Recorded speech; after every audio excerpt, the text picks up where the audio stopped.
SEO is beyond just Google and Bing, but it really is the search engines and the web page listings that most people think about when they talk about SEO, when they want to do well with SEO. And it's important to understand maybe some of the basics of how the search engines work in those cases. A search engine goes out and finds pages from all across the web. That's the crawler mechanism of it.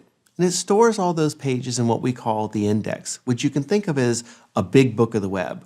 So Google has a book of the web that is billions and billions of pages wide.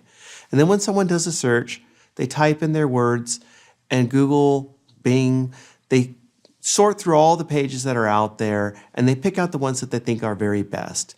And the system that they use to pick out the best is called an algorithm.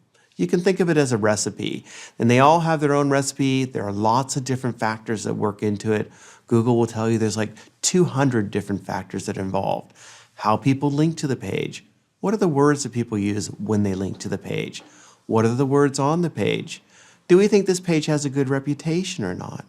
Is this page friendly to the mobile user or not? Does it load up quickly? These are all various kinds of factors. And SEO is about trying to align your content with the factors that the search engines want. And these factors are broadly divided into two categories. There's content categories, things you can do on the page that are in your control and how you're writing and producing it.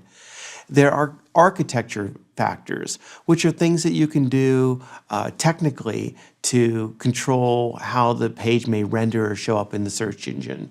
And then beyond that, we have other factors that are off the page, if you will, things that are not directly in your control but have an influence, such as how things are socially shared or the way people are linking it to you.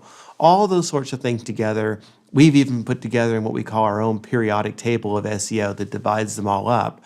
But really, if you focus on your content and your technical and some of your sharing, you're going to be hitting all the main stuff that you need to be doing.